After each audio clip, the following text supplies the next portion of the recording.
Saya menunggu hasil topik yang sudah dipilih oleh teman-teman audiens. Ada beberapa pertanyaan yang ingin saya ajukan dulu ke Anda, Mas.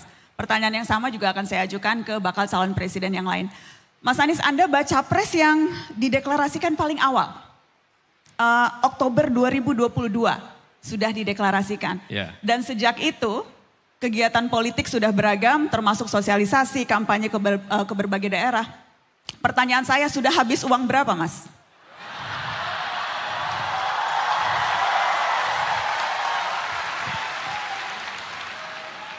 Mudah-mudahan di sini ada yang mau nyumbang nanti. Ya, dari semua barangkali saya yang asetnya paling kecil. Saya menjadi calon presiden tidak pernah mendaftar, tidak pernah mengajukan diri. Saya diajukan oleh Partai Nasdem pertama kali, partai yang dulu beroposisi ketika di Jakarta. Mereka melakukan proses dan mereka mencalonkan. Habis itu kemudian PKS, Demokrat, walaupun sekarang tempat lain, kemudian PKB.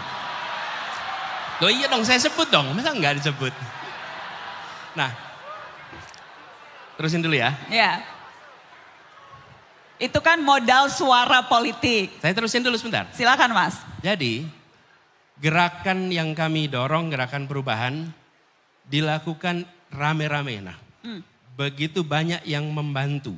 Mayoritas bantuannya tidak dalam bentuk rupiah. Kami dipinjamin rumah, dipinjamin kendaraan, staf-staf yang kita bekerja bersama, sebagian adalah mereka dibayar oleh perusahaan-perusahaan yang mau membantu kita. Oke. Jadi secara pembiayaan itu bukan pembiayaan seperti diberikan rupiah, bentuknya adalah kalau itu in kind atau apa namanya barang. Natura. Tapi Mas, dalam kenyataannya uang cash itu diperlukan, Mas. Ya, Biaya kan. politik itu sangat mahal di sini. Ya. Saya mau kasih ilustrasi, calon wakil presiden Anda, Caimin, sempat bilang untuk bisa jadi caleg di DKI, itu minimal 40 miliar. Di Jakarta dan kota-kota besar, itu nggak terima kerudung atau kaos, Mas, terimanya kulkas. Ya. Dan ini saya mengutip Caimin. betul. Dan Jadi apa rencana Anda untuk mengumpulkan uang sebanyak itu? Tidak, kita tidak berencana mengumpulkan uang kepada kami. Apa yang kami kerjakan selama ini? Ada lebih dari 600 relawan. Okay? Semua melakukan fundraising di tempatnya masing-masing. Bukan kami mengumpulkan dana. Mereka mengumpulkan, mereka bekerja. Kalau saya datang ke sebuah tempat, maka tuan rumah di sana yang akan menghandle seluruh biayanya. Ini menjadi sebuah iuran. Ada satu fakta yang kita semua tutup mata. Kita tahu ada biaya tapi kita tidak mau membiayainya. Kita tahu bahwa proses politik itu, partai politik itu seperti juga kantor. Ada biayanya, tapi negara dan publik tidak mau membiayai. Kenapa? Ya karena ini partai politik, karena ini adalah kampanye. Selama itu tidak ada pembiayaan dari publik, maka usaha untuk melakukan fundraising menjadi sangat rumit. Dan kami merasakan sekarang. Oke, jadi karena saya akan mengeluarkan LHKPN Anda, Mas Anies. Karena untuk pejabat publik, kekayaan itu bukan sesuatu yang harus ditutup-tutupi. Ini laporan terakhir di 2023. Dan mohon maaf Mas Anies, Anda baca pres yang paling miskin, Mas. Kekayaan Anda 11,19 miliar. Sebentar, hutangnya berapa? Hutangnya berapa, Mas? Coba, berapa Itu. mungkin Mas Anies? Ya, tapi nggak ada jadi, pinjol kan, Mas? Nggak ya? Enggak. Dari 11 miliar itu mayoritas bentuknya hutang. Karena saya masih kredit rumah sampai sekarang. Oke, saya akan ulang pertanyaan saya. Jadi rencana Anda selain fundraising, karena biayanya kami mahal? Dibantu oleh banyak orang yang memberikan dukungan saat ini. Dan yang paling nanti akan mahal adalah ketika menjelang kampanye, menjelang kegiatan kampanye, produksi alat-alat peraga. Apa yang sekarang kami lakukan? Yang kami lakukan adalah kami membuat kontennya. Kami taruh di cloud dan kami izinkan siapa saja memproduksi kaos, memproduksi banner, memproduksi itu dari konten yang kami buat. Kami sendiri tidak mencetak, tapi kami menyiapkan kontennya dan kami meminta kepada semua. Bila Anda percaya kepada apa yang kami mau rencanakan, akan kami kerjakan, bantu kami untuk melakukan perubahan di Republik ini. Karena tidak mungkin kita kerjakan sendirian. Dan banyak pengusaha-pengusaha yang mau membantu. Dan Nas buat catatan, yang membantu ukuran yang menengah. Yang besar-besar nggak ada yang berani mendekati.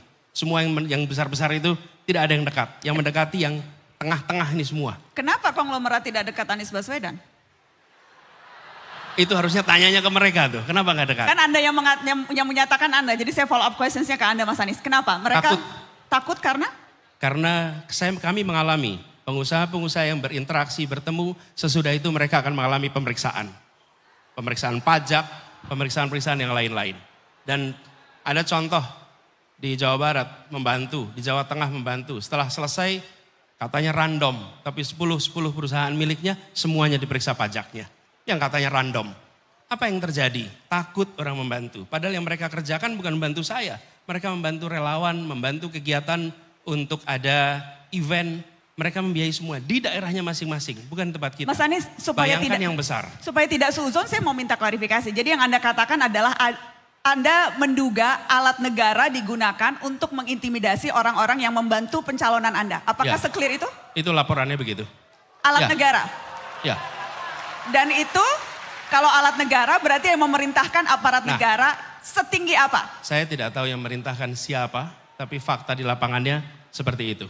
Dan saya mau tanya kepada diri saya sendiri dan kita semua, akankah kita membiarkan republik ini berada dalam rasa takut? Akankah kita membiarkan rasa kebebasan itu hilang? Saya rasa tidak. Ini adalah perjuangan kita dan saya mengajak kepada semuanya, termasuk pengusaha-pengusaha itu. Bapak jangan takut, insya Allah kalau ada perubahan kita akan buat negeri ini menjadi aman bagi semuanya. Oke. Saya akan memulai membuka dengan menunjukkan apa saja pilihan teman-teman dan juga netizen atas topik-topik yang ingin dibahas bersama Mas Anies Baswedan. Boleh tolong produser Mata Najwa dikeluarkan hasil pollingnya? Oke, yang paling tinggi mau bahas apa dengan Anies Baswedan? Yang paling tinggi korupsi dan penegakan hukum, lapangan kerja, kebebasan berpendapat, lingkungan hidup. Oke, urutannya seperti ini. Saya akan mulai berarti tidak akan semuanya bisa dibahas teman-teman, waktunya tidak cukup. Jadi saya akan mulai dari yang pertama korupsi dan penegakan hukum. Nyambung ke yang tadi Mas Anies bilang Mas. Dan juga yang tempat Anda paparkan di awal tadi. Mana tuh? Soal aparat penegak hukum yang menurut Anda tidak setara. Yang lawan disentuh terus, yang kawan tidak disentuh. Saya ingin fokus ke dua lembaga. KPK dan polisi. Saya mau mulai dengan polisi Mas, yang kerap kali dapat sorotan publik dalam waktu terakhir ini. Real, konkret, rencana Anda terhadap reformasi lembaga kepolisian. Akan Anda apakan polisi kalau Anda dapat kekuasaan?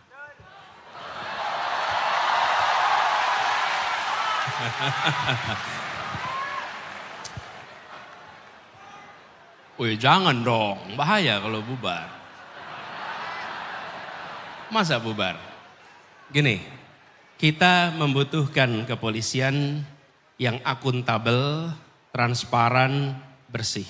Jadi menurut saya langkah nomor satu adalah memperbaiki mekanisme akuntabilitas di dalam kepolisian. Semua langkah yang dikerjakan ada langkah yang bisa dipertanggungjawabkan. Ada transparansi atas semua yang dilakukan. Mengapa? Karena adalah institusi publik. Dan institusi publik itu adalah transparansi.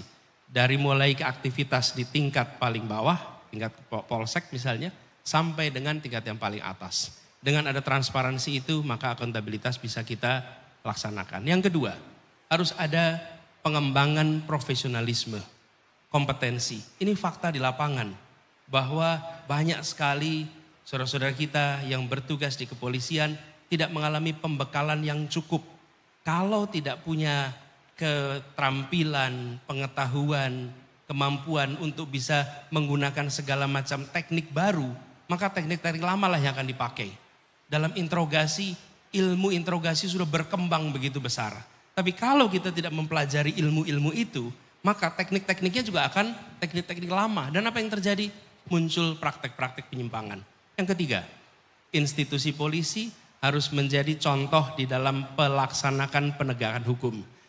Anggota polisi yang bermasalah, yang melanggar hukum harus menjadi subjek untuk diperiksa.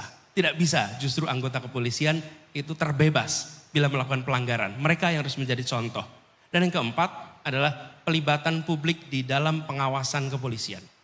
Kepolisian seperti juga badan-badan yang lain harus bisa diawasi. Dan salah satunya mungkin Ombudsman, kemudian Kompolnas bisa memiliki akses yang lebih baik dalam pengawasan. Jadi dengan cara begitu, maka apa yang dikerjakan oleh kepolisian bisa dipertanggungjawabkan kepada publik. Tapi kata kuncinya adalah transparansi, akuntabilitas. Begitu. Mas Anies, saya mau konkret. Tim percepatan reformasi hukum yang dibentuk Kemenko Polhukam itu merekomendasikan satu hal spesifik soal kepolisian. Disebut perlu dilakukan pembatasan penempatan anggota Polri pada kementerian dan lembaga lain. Saat ini banyak anggota Polri yang ada di berbagai jabatan sipil di kementerian. Sebagai sekjen, sebagai irjen, pelaksana kepala daerah, sampai komisaris di BUMN. Dan tim percepatan reformasi mengatakan itu perlu dibatasi. Joknya di kalangan masyarakat, NKRI Negara Kepolisian Republik Indonesia. Joknya seperti itu. Dan ini rekomendasi tim percepatan. Sependapat dengan itu Anda akan batasi? Pemerintahan harus meritokratik. Bukan hanya kepolisian dibatasi. Posisi-posisi yang tidak seharusnya diisi oleh orang yang kompetensinya berbeda, jangan diisi dengan orang yang berbeda. Karena apa yang terjadi nanti kita akan melihat institusi itu tidak fungsional lagi. Jadi menurut saya fair saja.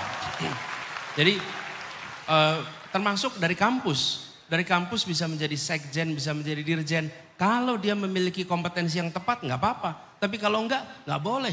Hanya karena misalnya presiden dari kampus A, terus kemudian semua dosen-dosen dari kampus A menjadi pejabat di A, B, C, D, E. Nggak bisa itu. Jadi apakah itu yang terjadi sekarang Mas Anies? Saya hanya follow up loh ya. Cuma follow up question loh. gitu ya, sekarang terjadi ya? Mau nanya balik, capresnya kan sampean Mas. Iya, mudah-mudahan tidak. Saya nggak punya data persisnya tentang kampus, tapi intinya adalah harus ada kompetensi, relevansi, integritas. Kalau ada itu go ahead, kalau tidak ada janganlah. Oke, itu soal polisi. Sebelum saya ke topik yang lain, saya harus tanya KPK. Karena rekomendasi yang sama diberikan oleh tim percepatan reformasi hukum yang menyebut perlu ada revisi lagi undang-undang KPK untuk mengembalikan independensi pada lembaga ini. Saya mau tanya dulu, Anda sepakat KPK sekarang makin tidak independen?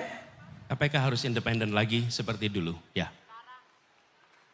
Jadi konkretnya ketika ada revisi yang kemudian membuat staf KPK, karyawan KPK menjadi ASN sebagaimana ASN yang lain, otomatis mereka tidak lagi memiliki ruang untuk mandiri.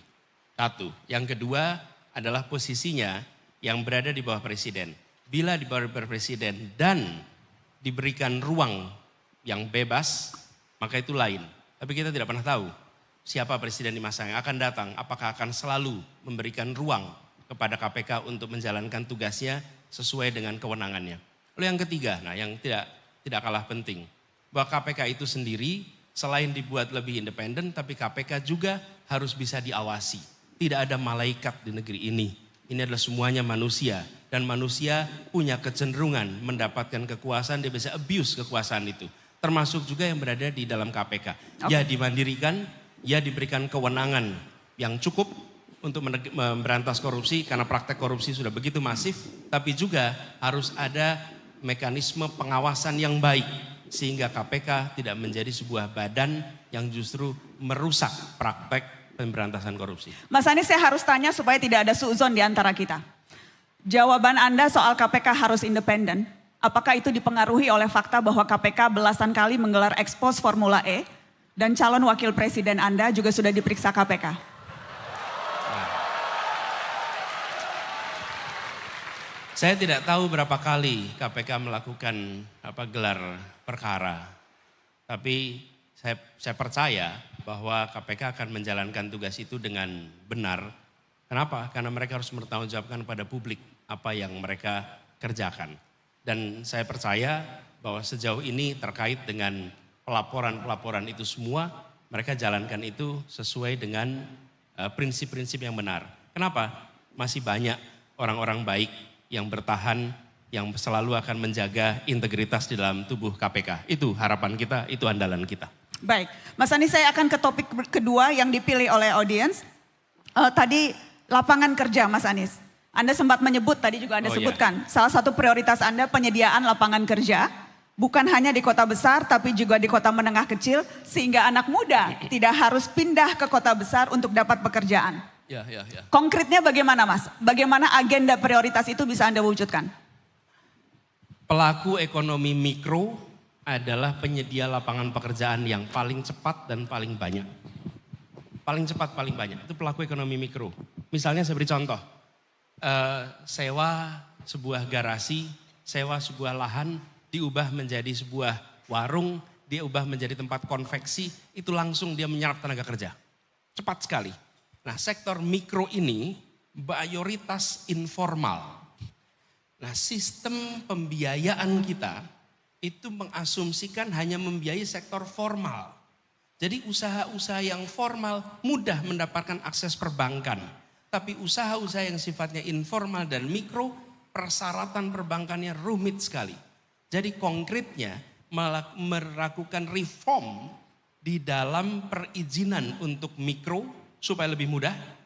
Yang kedua, mereform aturan-aturan terkait pembiayaan supaya mereka punya akses pada permodalan.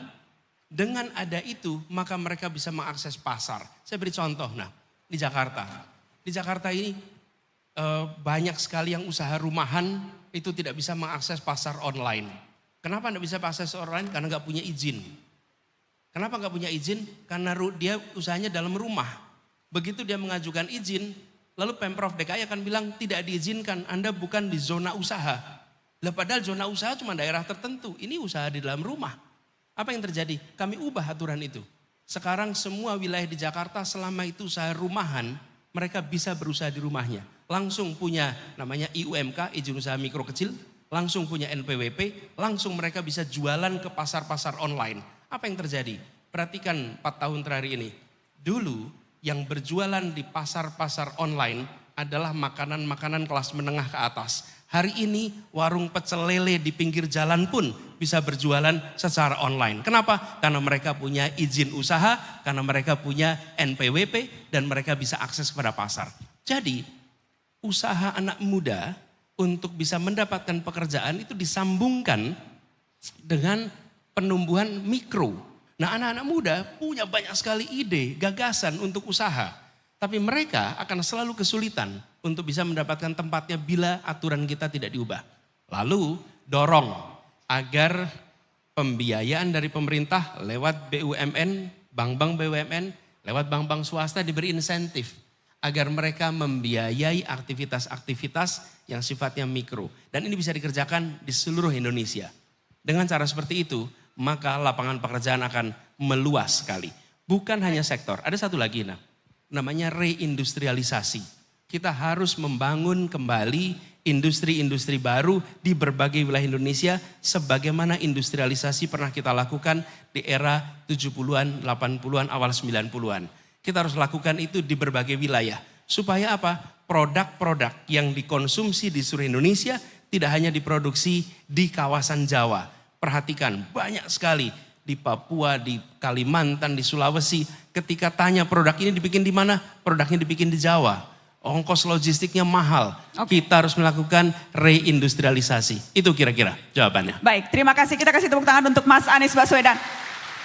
Mas Anies, teman-teman kita sekarang masuk sesi di mana saya akan mempersilahkan perwakilan dari UGM, perwakilan dari dosen, mahasiswa dan juga nanti saya akan pilih random dari audiens untuk bertanya ke bakal calon presiden Anies Baswedan.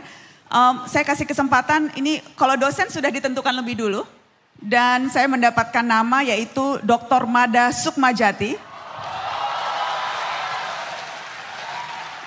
Dr. Mada Sukmajati adalah dosen Departemen Politik dan Pemerintahan Visipol UGM.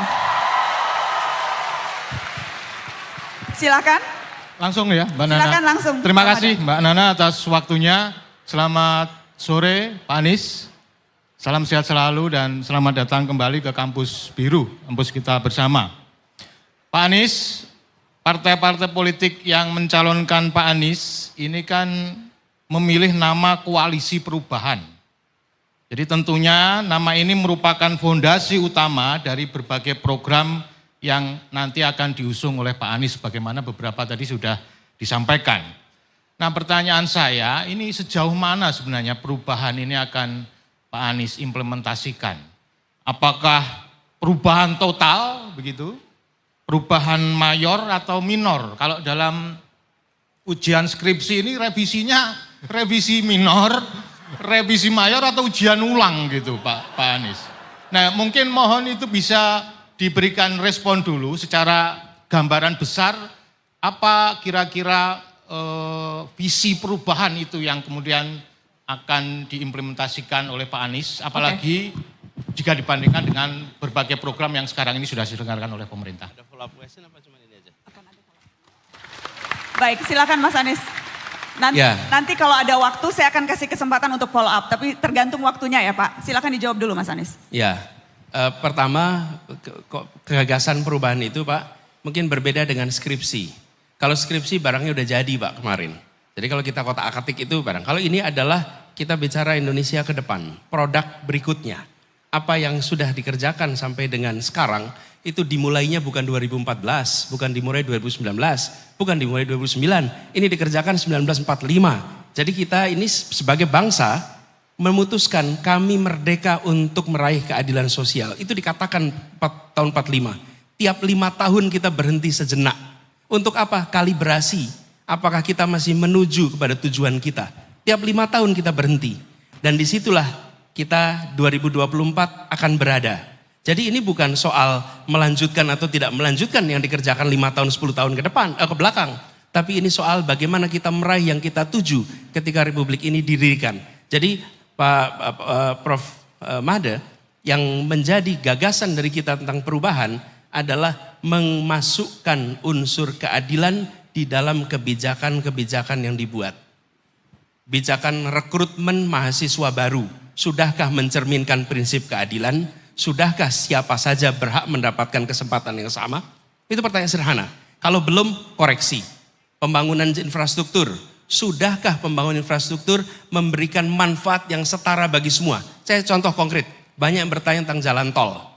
Pertanyaan yang muncul tentang jalan tol, coba saya beri ilustrasi. Jalan tol yang sekarang dibangun, lebarnya mungkin 80 meter. Dia membebaskan tanah rakyat, tanahnya dibeli. Lalu kemudian rakyatnya pindah. Pertanyaan, bolehkah rakyat menyertakan tanahnya di situ? Sehingga ketika tol itu nanti dibangun, sampai kapanpun keuntungan dari jalan tol itu juga diterima oleh orang-orang yang punya tanah yang di atasnya dibangun jalan tol. Ini prinsip keadilan. Jadi bukan pada tidak dilanjutkannya, tapi dikerjakan dengan cara yang memberikan keadilan. Bila itu dikerjakan Pak, apa yang terjadi? Rakyat yang terlewati jalan tol, dia bukan hanya penonton mobil-mobil orang Jakarta berlalu lalang, tapi mereka merasakan keuntungan dari kegiatan investasi di jalan tol. Karena jalan tol itu investasi swasta. Contoh seperti ini Pak, di dalam semua aspek, sudahkah aspek kesehatan itu mencerminkan prinsip keadilan? Dalam tadi berilustrasi soal usaha mikro, kita selama ini tidak memperhatikan bagaimana pemberian kredit mencerminkan keadilan atau tidak. Saya beri contoh Pak. Ketika Bapak mau mengurus kredit untuk motor, kredit untuk mobil luar biasa mudah. Tapi kredit untuk rumah sulit. Di sisi lain, kalau Bapak punya rumah, punya akses, maka rumah itu nilainya akan naik terus. Sementara kalau beli motor dan mobil nilainya akan turun terus. Apakah negara akan membiarkan praktek-praktek fasilitas-fasilitas yang tidak setara? Jadi nanti perubahan yang akan dirasakan adalah di semua aspek kebijakan, di situ ada unsur keadilan yang harus dihadirkan. Itu yang direncanakan mulai 24 ke depan. Jadi bukan mengubah yang sekarang sudah ada, tapi bukan mengubah dalam artian membatalkan, tapi justru memperkaya dan membuat perubahan itu dirasakan oleh semua rakyat di Indonesia. Begitu Pak, makasih. Oke. Pak Mada, apakah Anda ingin follow up? Saya kasih waktu singkat, tapi jangan membuka pertanyaan baru ya Pak. Hanya follow up kalau Anda ingin, silakan singkat saja. Terima kasih. Karena pertanyaan saya penting saya sampaikan Pak Anies, karena di masyarakat ini biar tidak berkembang ya persepsi bahwa ganti presiden ganti kebijakan. Kemudian ganti menteri juga ganti kebijakan nanti dan seterusnya. Nah, mudah-mudahan penjelasan Pak Anies tadi bisa menginspirasi kita. Tadi disampaikan bahwa tidak semua akan dirubah secara total. Terima kasih Pak Mada. Dan itu kami alami Pak ketika kemarin maju di Pilkada Jakarta. Semua yang berada di sisi incumbent selalu mengatakan hati-hati. Kalau nanti gubernurnya baru maka programnya akan berhenti. Yang terjadi bukan berhenti, ditambahkan, diberikan inovasi dan justru janji yang tidak dilaksanakan oleh gubernur yang terpilih berikutnya. Baik, yang berikutnya saya kasih kesempatan kepada Profesor Poppy Sulistianing Winanti. Prof. Poppy adalah dosen Departemen Hubungan Internasional Visipol UGM. Prof. Poppy ada di mana, Prof? Ada di sana. Silakan. Terima kasih Mbak Najwa. Pertanyaan saya ke Pak Anies sebetulnya terkait dengan acara yang diikuti Pak Anies kemarin, baru saja kemarin. Pak Anies menghadiri acara Indonesia Energy Transition Dialogue tahun 2023 yang ke-6 dan pada kesempatan tersebut Pak Anies menyampaikan gagasan 5 pilar menuju energi yang memanusiakan. Dari tataran gagasan tentu saja tawaran Pak Anies sangat menarik dan perlu diapresiasi. Tapi pertanyaannya gimana Pak cara mengimplementasikannya? How to make it works? Itu pertanyaannya. Karena jujur saja kita kan sekarang menghadapi dilema. Di satu sisi kita harus komit terhadap berbagai macam komitmen internasional untuk merespons perubahan iklim. Tetapi di sisi yang lain sebagai negara yang masih tergolong pada emerging market, Indonesia mau tidak mau harus terus memperhatikan kebutuhan, kepentingan, ketahanan energi yang 80 atau mungkin 90% masih tergantung pada energi fosil. Sehingga bagaimana konkretnya Pak Anies untuk menuju energi yang menurut Pak Anies tadi energi yang memanusiakan, padahal kita punya banyak mafia batubara dan di sisi yang lain ada geopolitik yang di luar terkait dengan persaingan negara adidaya. Terima kasih. Terima kasih Prof. Poppy, silakan. Nana, boleh saya sambil berdiri? Jawab. Boleh, silakan Mas Anies. Biar sambil bisa lihat. Silakan, the floor is yours, Ya. Mas. Bu Poppy begini, terima kasih Ibu melihat. Jadi buat yang tidak lihat barangkali, kemarin diadakan diskusi tentang bagaimana transisi energi Indonesia ke depan. Dan 3 baca pres diundang. Sayangnya hanya 1 yang hadir untuk menjawab gagasan soal itu. Nah, saya sampaikan di situ 5 pilar. Yang Bu Poppy sampaikan betul sekali Bu. Tantangan kita memiliki komitmen dengan dunia. Dari mulai ada COP di 2009, kemudian COP20 dan lain-lain. Nah, apa yang kemarin saya sampaikan untuk eksekusi? Nomor 1, sinkronisasi antara pemerintah pusat, provinsi, daerah terkait penanganan lingkungan hidup. Hari ini tidak ada sinkronisasi itu. Kalau kebijakan pusat, provinsi, dan kabupaten kota tidak sinkron, maka komitmen nasional tidak dijalankan di tingkat provinsi, apalagi di tingkat kabupaten kota. Lalu yang muncul adalah capaian-capaian itu tidak bisa terlaksana. Target-target itu tidak bisa terlaksana. Jadi Bu, itu nomor 1. Yang kedua, kita harus melibatkan semua stakeholder termasuk swasta di dalam usaha mencapai target-target transisi ini. Nah, bila ini dikerjakan sama-sama dan serius, saya yakin bisa. Lalu, apakah kita perlu waktu untuk melakukan transisi? Transisi kepada apa? Energi baru dan terbarukan, EBT. Energi baru terbarukan. Ini prosesnya panjang, tapi harus dimulai. Nah, kami melihat ada insentif yang harus diberikan. Inilah peran diplomasi, mungkin Ibu juga lihat kemarin terkait diplomasi. Ada pembiayaan global untuk climate crisis yang Indonesia bisa akses. Dan kita memiliki kekayaan alam, hutan, kemudian hutan tropis, kemudian juga kekayaan biologi lain yang membuat kita bisa menerjemahkan ini di dalam carbon trading mekanisme. Sehingga kita bisa mendapatkan bantuan pembiayaan untuk melakukan konversi. Ada sumber energi yang sangat besar dimiliki Indonesia, namanya sumber daya panas bumi. 40% dari panas bumi dunia itu ada di Indonesia. Tapi biaya untuk eksplorasinya mahal sekali. Dan tidak ada private sector yang berani ambil risiko. Karena itulah kemarin saya sampaikan, negara harus hadir, negara invest di sini, lalu ketika sudah mulai eksploitasi, baru private sector dilibatkan untuk kemudian kita punya sumber energi yang baik. Jadi terkait dengan hari ini kita masih menggunakan fossil based energy, ini mau tidak mau akan bergeser tapi tidak mungkin dikerjakan dalam waktu yang singkat. Jadi eksekusinya adalah sinkron, pusat, provinsi, daerah, libatkan negara, swasta. Yang ketiga, libatkan internasional. Yang keempat, alokasikan anggaran yang cukup dari negara untuk investasi awal bagi energi baru dan terbarukan. 4 hal itu, Mbak. Terima kasih. Baik, terima kasih Mas Anies. Saya ingin kasih kesempatan yang berikutnya ke perwakilan mahasiswa dari Forum Advokasi Mahasiswa.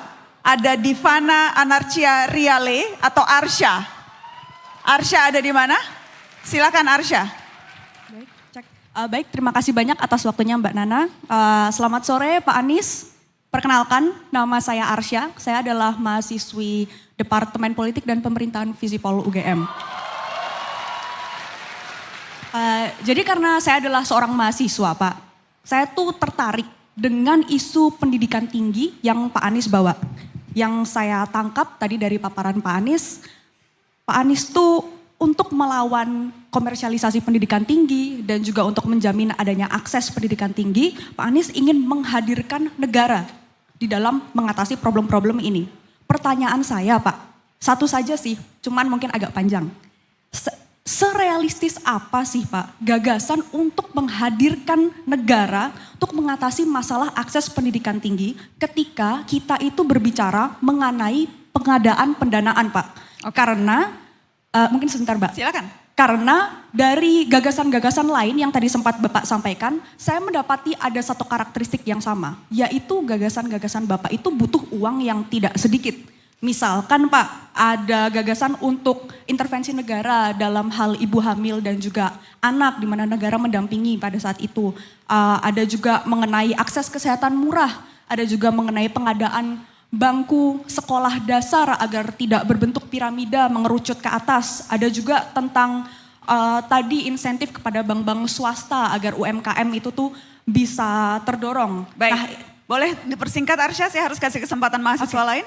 baik, kekhawatiran saya sebagai mahasiswa Pak, kita ini takutnya nanti jadi lupa Pak dengan aspek-aspek penting yang perlu dipertimbangkan karena kita terlalu fokus dan kita terlalu asyik berbicara hanya di tataran ide dan gagasan. Terima kasih banyak. Terima kasih Arsya.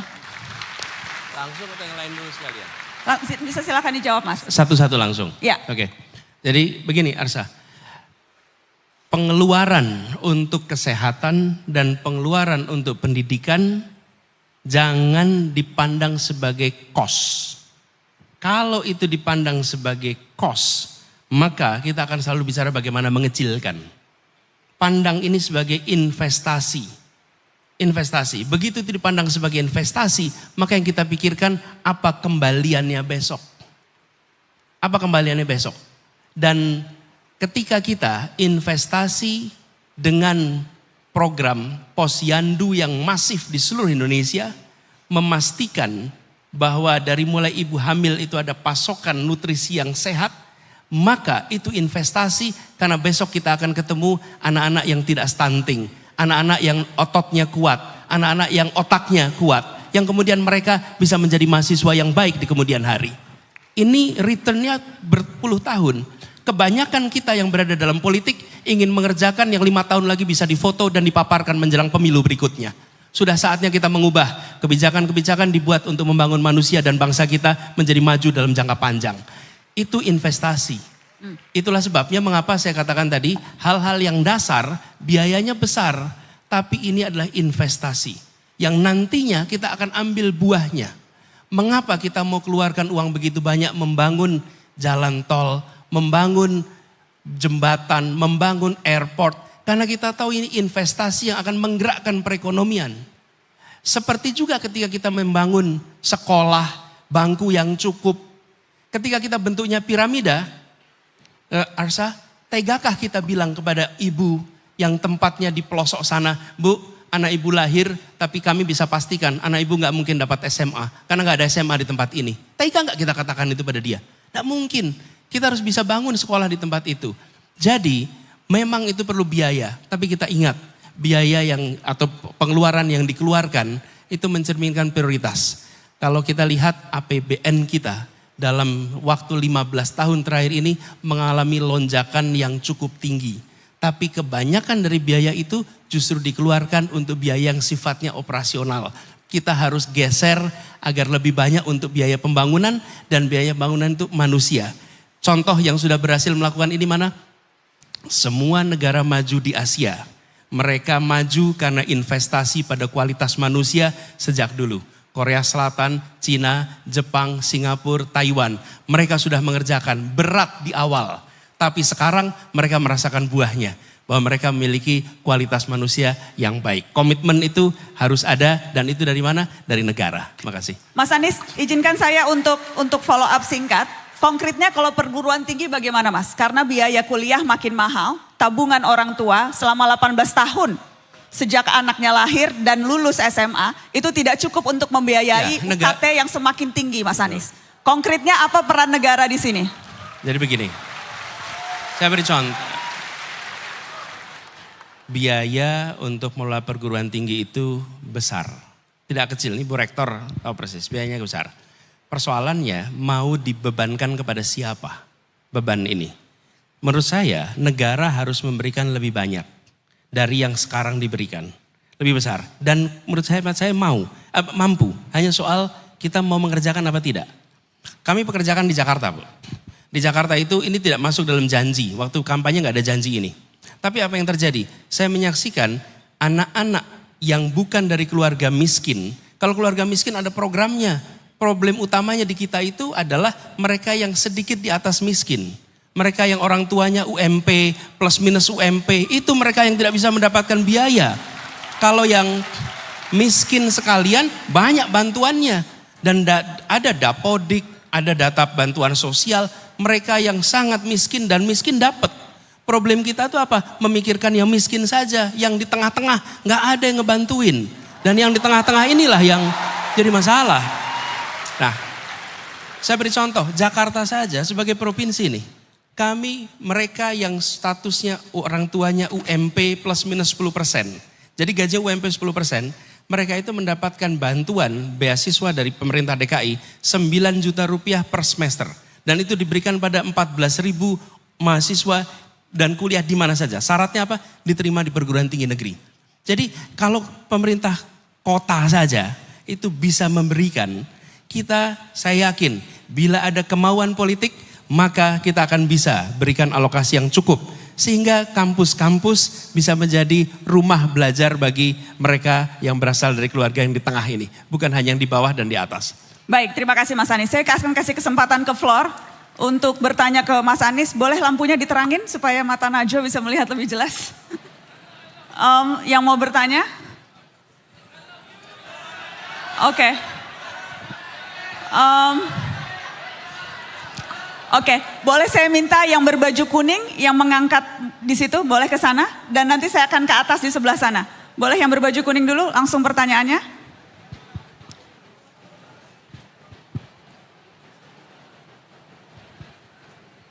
Silakan, boleh tolong perkenalkan diri, dari mana, namanya siapa? Silakan. Suara saya terdengar, silakan Mas. Selamat siang Pak Anies. Selamat sore.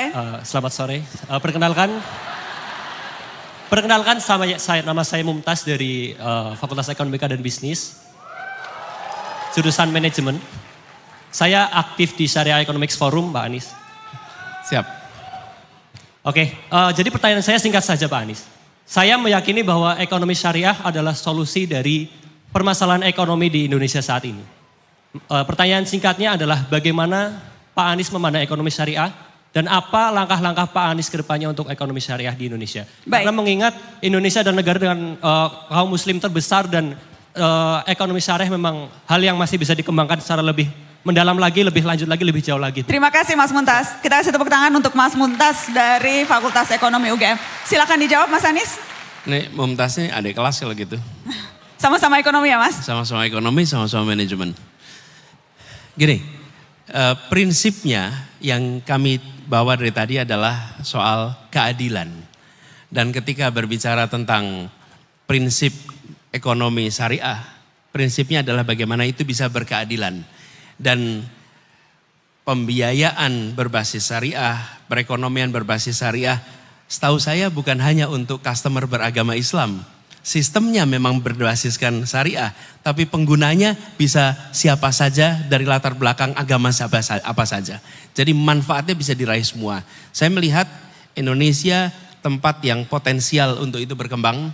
Dari pemerintah perlunya adalah membuat regulasi yang memungkinkan agar aktivitas perekonomian syariah dari mulai BMT sampai perbankan syariah dapat kesempatan untuk maju. BMT itu koperasi berbasis syariah dan sampai dengan perbankan. Malaysia sudah jauh lebih maju, Indonesia punya peluang untuk lebih maju berkembang dan bagian dari pemerintah adalah memfasilitasi regulasi apa yang diperlukan untuk ini bisa tumbuh.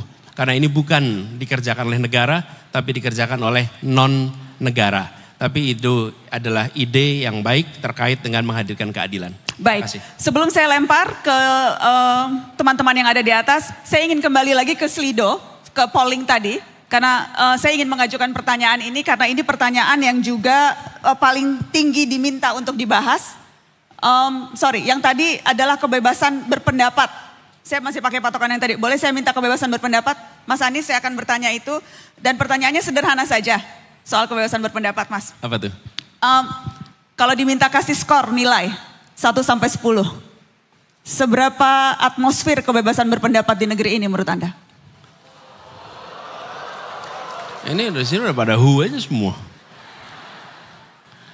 Selama kita menulis tentang Indonesia masih harus menggunakan Wakanda, maka skor kita masih rendah.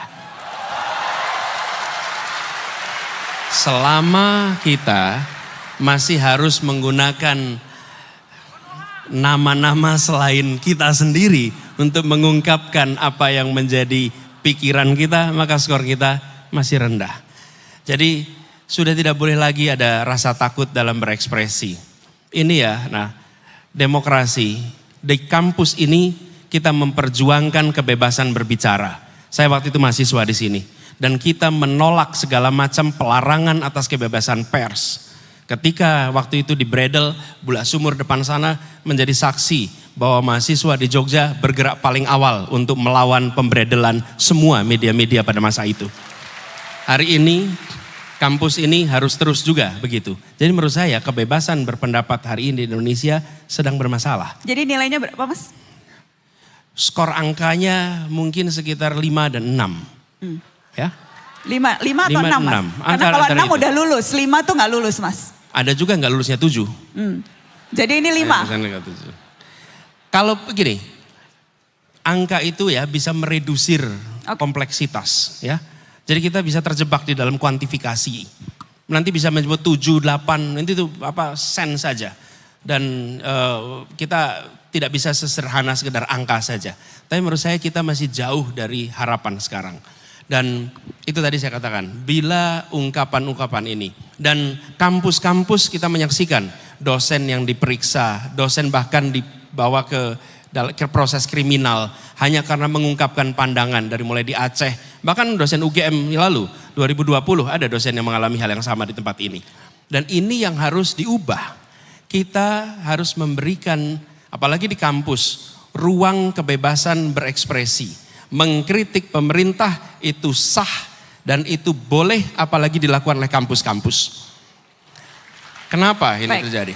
Nah, bayangkan ketika ada praktek-praktek ketidakadilan, ketika ada tindakan-tindakan negara yang salah, kampus diam, kampus tidak berbicara. Lalu siapa yang berbicara? Tokoh agama berbicara, tokoh-tokoh ulama berbicara, tokoh-tokoh Kristen bicara, tokoh Katolik bicara, tapi tokoh-tokoh akademia tidak. Dan ini terjadi kenapa? Karena kita ada perasaan khawatir. Ini harus diubah. Jadi kebebasan berbicara nasional, tapi juga menurut saya yang paling penting dikembalikan adalah kebebasan berbicara di dalam kampus-kampus harus dikembalikan. Baik, terima kasih. Kita kasih tepuk tangan untuk Mas Anies. Saya akan ke atas, apakah sudah ada mic yang bisa ke atas supaya saya bisa lempar kesempatan. Sebentar saya lihat dulu. Saya mau minta perempuan. Boleh adek yang loncat-loncat pakai baju putih dan jilbab. Aku seneng banget lihat kamu loncat-loncat, ya udah. Boleh yang sebelah sana. Baik, Dan saya juga akan minta pertanyaan, saya tahu ada banyak sekali pertanyaan di medsos, di kolom komentar dan juga live streaming. Tolong nanti disiapkan ya teman-teman, bisa kita keluarkan di sana. Tapi sebelumnya silahkan Adek, namanya siapa? Oke, terima kasih atas kesempatannya Mbak Nana. Perkenalkan, nama saya Rania Veta Susubila dari Fakultas Ilmu Sosial dan Ilmu Politik, jurusan Ilmu Hubungan Internasional. Oke, sorry. Oke. Namanya, panggilannya Adek, cepet banget tadi kamu ngomongnya, panggilannya siapa? Rania. Rania? Iya betul. Oke, silahkan Rania, mau tanya apa? Saya ingin bertanya soal tentang imigrasi di Indonesia. Jadi yang ada satu berita yang saya baca akhir-akhir ini, jadi tentang turis yang hidup di Indonesia tanpa ada kontribusi tersendiri di Indonesia. Nah, saya ingin seperti berita yang saya baca itu ada satu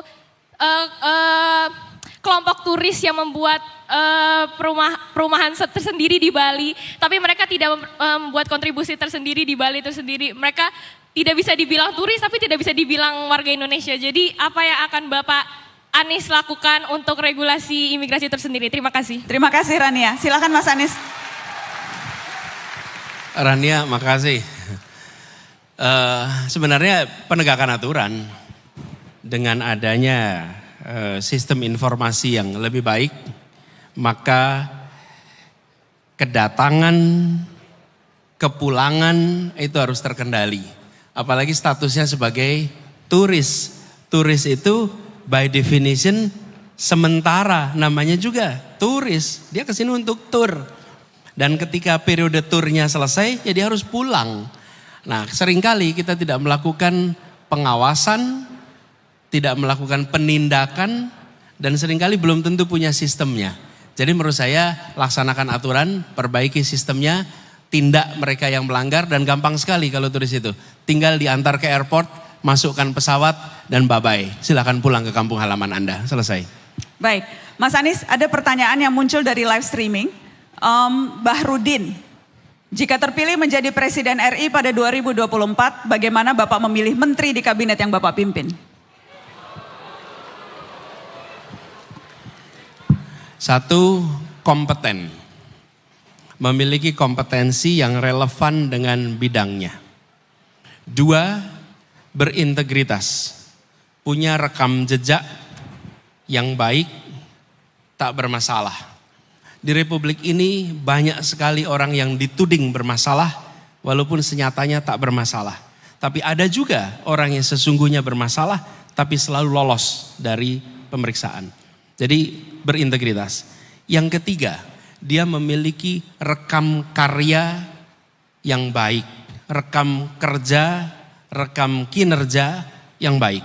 Sehingga kita bisa memproyeksikan bahwa ke depan dia akan baik. Yang keempat, dia memiliki visi yang sama dengan visi yang dimiliki oleh pimpinannya. Sehingga ketika bekerja memiliki visi yang sama. Visi itu artinya termasuk nilai. Dia mempercayai pada prinsip dasar bahwa keadilan harus ada di dalam setiap kebijakan.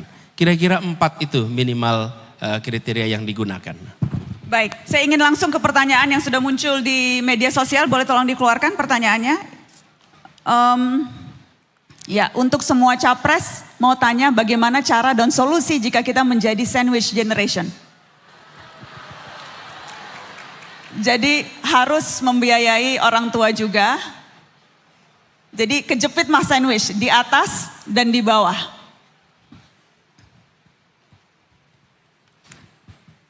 Ada beban untuk membiayai, bukan hanya biaya diri sendiri, biayain orang tua tapi juga biaya adik. Banyak sekarang mas, dedek-dedek kita yang sandwich generation. Nomor 1, ketika Anda mendapatkan tanggung jawab ikut membiayai orang tua, maka jangan pernah pandang ini sebagai beban, tapi pandang ini sebagai sumur pahala untuk Anda membiayai orang tua. Nomor 1, jangan pernah pandang membiayai orang tua itu sebagai beban, karena dia sudah membiayai Anda selama ini. Itu penting sekali. Kenapa teman-teman sekalian? Kita ambil tanggung jawab soal ini. Apakah berat ringan itu soal perasaan. Bila dijalani dengan sepenuh hati, maka itu akan bisa terasa ringan. Jadi nomor 1 menurut saya mindsetnya.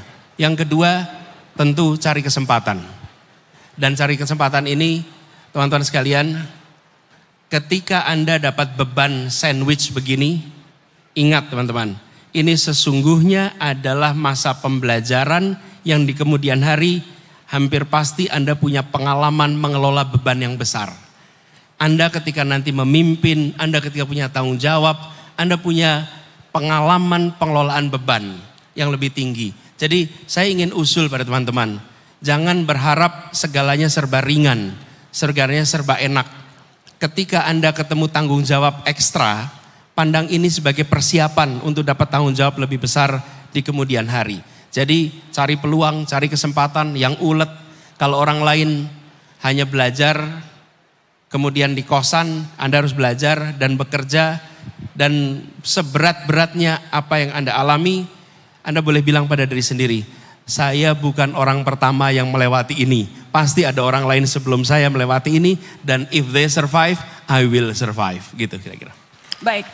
Mas Anies, saya mau bertanya isu kekinian dan saya akan tanyakan ini ke seluruh bakal calon presiden yang ada. Lingkungan hidup spesifiknya isu Rempang, Mas. Yang kaitannya dengan proyek strategis nasional yang saat ini dijalankan pemerintah untuk pembangunan, investasi dan penciptaan lapangan kerja.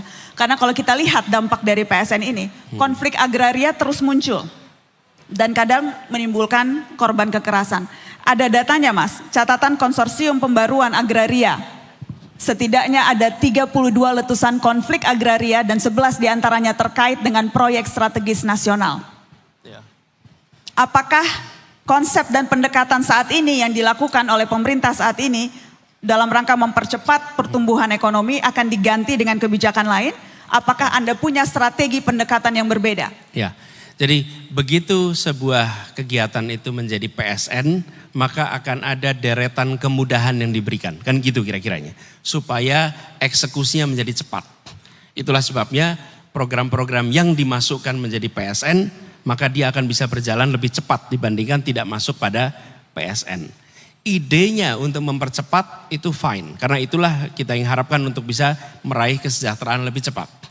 Apa ruang yang harus diperbaiki? Satu, penentuan program sebagai program strategis atau tidak harus ada di tangan teknokrasi, bukan di tangan dunia usaha.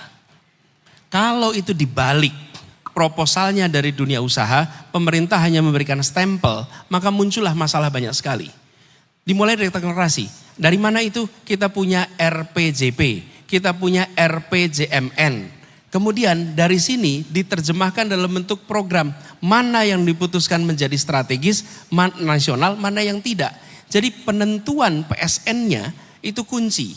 Lalu di situ perlu ada partisipasi publik. Nah, kita seringkali tidak tahu kenapa sesuatu masuk menjadi PSN.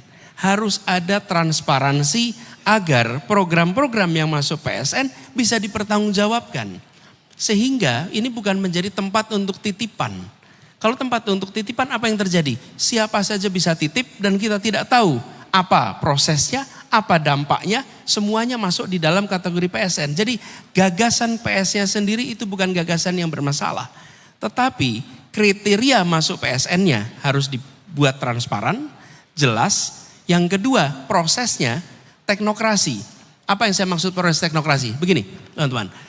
Ketika negara punya RPJP, negara punya RPJMN, negara menjelaskan nih jangka panjang kita akan membangun ABCDFG. Itu teknokrasi. Tapi kalau non teknokrasi begini nah, saya punya keinginan untuk investasi di sini sebagai pengusaha. Lalu kemudian saya mencoba untuk menawarkan gagasan ini kepada Kementerian ABCDE. Lalu jadilah dia PSN. Ini namanya profit orient atau profit center penentuannya, bukan kepada kepentingan publik. Begitu nah jawaban. Apakah itu artinya jika kalau nanti Anda terpilih, Anda akan melihat ulang daftar PSN yang ada saat ini, termasuk diantaranya, saya tahu Anda sudah sering ditanya soal ini, tapi saya mau tanya lagi Mas, termasuk proyek ISN yaitu IKN. Dan itu bukan hanya kemudian selera presiden, selera menteri, dibuka kepada publik, diberikan kesempatan untuk pembahasan bersama publik. Maka program-program yang memang sejalan dengan kepentingan publik pasti akan jalan. Tapi program-program yang belum tentu sejalan kepentingan publik, pasti publik tidak akan menerimanya. Jadi bukan kemudian saya secara selera pribadi 1, 2, 3, 4, bukan. Tapi libatkan publik, dan saya percaya kalau libatkan publik, maka publik akan bisa memilih yang baik. Gitu. Baik. Kita kasih tepuk tangan untuk bakal calon presiden dari Koalisi Perubahan dan Persatuan, Anies Baswedan.